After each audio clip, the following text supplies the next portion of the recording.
Steep ইনক্লিনেশনে মুখোমুখি দুই driver, কেউই ব্যাক করতে চাইছে না। আর এরকম কিছু ব্রেড টেকিং সিনিক বিউটিসের জন্য আজ যাচ্ছি চিমনি যাওয়ার জন্য আগে আমাদেরকে যেতে হবে কার্শিয়ং। শিলিগুড়ির থেকে কার্শিয়ং যাওয়ার 3টা রাস্তা আছে মূলত। একটা পাংখাবাড়ি হয়ে যায়, একটা তিনধারিয়া হয়ে যাচ্ছে, আর একটা বর্তমানে আমরা যে রুট ধরে যাচ্ছি রোহিণী কার্শিয়ং রুট ধরে।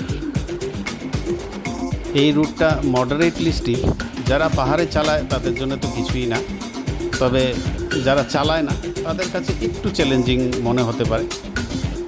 যদিও ক্যামেরাতে ইনক্লিনেশন বা স্টিফনেস কিছুই বোঝা যায় না, তবে তেমন কিছু না, রাস্তা বেশ ভালো।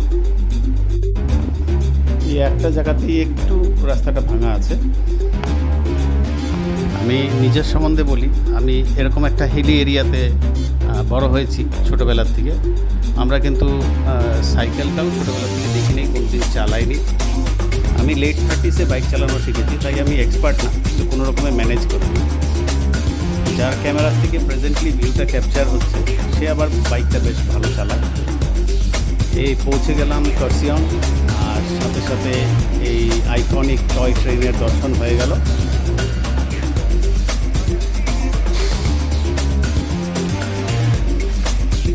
কার্শিয়ং থেকে বেশ কিছুটা খাড়া আপহিল উঠে যেতে হবে চিমনি যাওয়ার জন্য।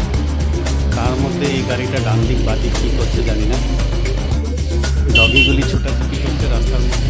কয়েকটা ডগি বেশ ভালো, তবে কয়েকটা আবার বেড়ে আসে ভয় দেখানোর জন্য। ভয়ই দেখায়, কিছু করে না।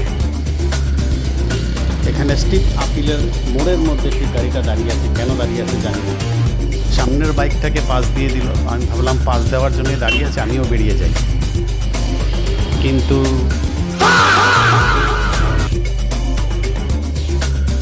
যাই হোক, एक बार धोखा खा चुका हूँ, दोबारा नहीं खाऊंगा।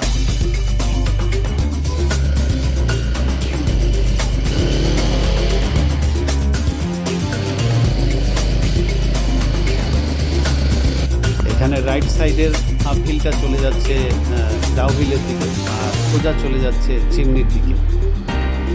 বাইকটা স্টিপ ইনক্লিনেশনে ব্যাক করা, তাই আস্তে আস্তেই করতে হবে।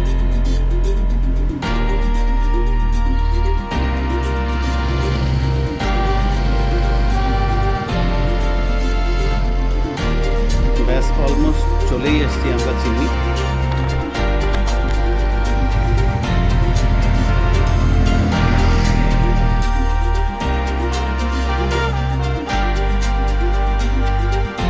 এরকম ড্যান্স দেখতেই পাচ্ছ, এটা হচ্ছে চিমনি পাইন বন।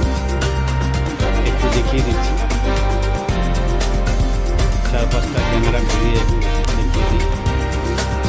মানে ক্যামেরা দিয়ে এই বিউটিকে ক্যাপচার করা সম্ভব। এখানে নিজে আসতে হবে, দেখলেই বোঝা যাবে।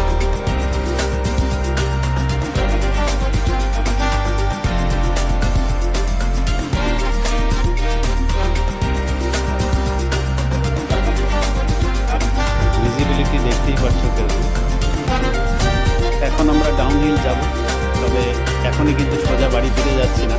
আরও ইন্টারেস্টিং কিছু ভিউ পয়েন্ট আছে, যেগুলি দেখাবো। একটু ভিডিওটা শেষ অবধি দেখো। রাস্তাটা নেরো, আর মুখোমুখি দুটো গাড়ি এসে দাঁড়িয়ে পড়ল। এর মধ্যে কোনো ড্রাইভারই ব্যাক করতে রাজি না। এইভাবে বেশ কিছুক্ষণ দাঁড়িয়ে থাকলো। মাঝখানে আমাদেরকেও কিছু সময় দাঁড়িয়ে থাকতে হবে। ইভেনচুয়ালি কী আর করা যাবে, যতটুকু চিপা গ্যাপ আছে তার মধ্যে দিয়ে বাইকটা বের করতে হবে। গ্যাপটা অতটুকু নেই যে বাইকটা তো বেরিয়ে যাবে, কিন্তু পাগুলিকে পসিবলি পকেটে ভরে তারপরে বেরোতে হবে। যাই হোক, কোনোভাবে বের হওয়া গেল এই সিচুয়েশন থেকে।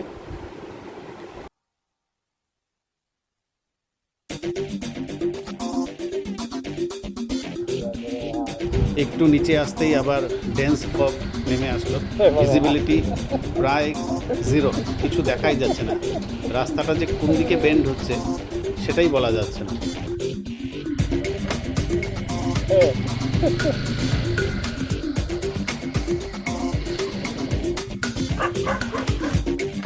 এখানে এই ডগিটাও রাস্তার মাঝখান দিয়ে কই ছুটেছে কি জানি, হয়তো বাড়ি ফিরে যাচ্ছে নাকি।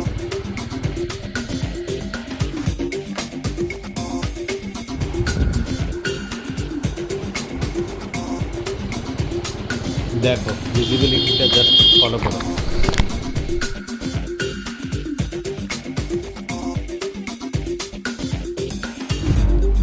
আমরা আবার নেমে এসেছি কোর্সিয়াং টাউনে। এখানে ওয়েদার অনেকটাই ক্লিয়ার আছে। এই গেটটা দেখা যাচ্ছে, এই রাস্তা দিয়ে আমরা উঠে এসেছিলাম, কিন্তু এখন আমরা যাব গিদ্দা পাহাড় তিনদারিয়া হয়ে ঘুরে যাব, যাতে আরও কিছু ভিউজ দেখা যায় রাস্তাতে।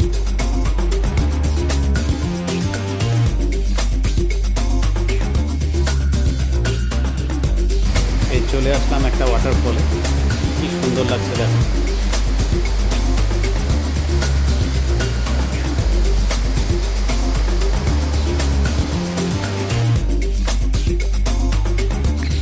নেক্সট এই পাহাড়ের নিচে মেঘ নেমে এসছে, কি অপূর্ব দৃশ্য, না দেখলে বিশ্বাস করা যাবে না।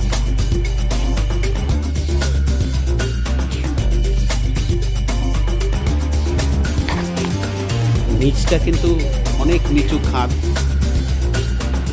এখানে পড়লে পসিবলি হাড্ডির চূর্মাও খুঁজে পাওয়া যাবে না।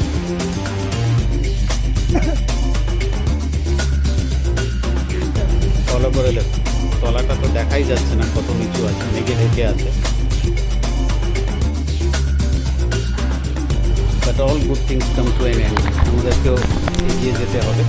কিন্তু একটা ফাইনাল ভিউ দেখাবো, সেটা হচ্ছে রাত্রিবেলায় পাহাড় থেকে শিলিগুড়ি টাউনটা কেমন লাগে।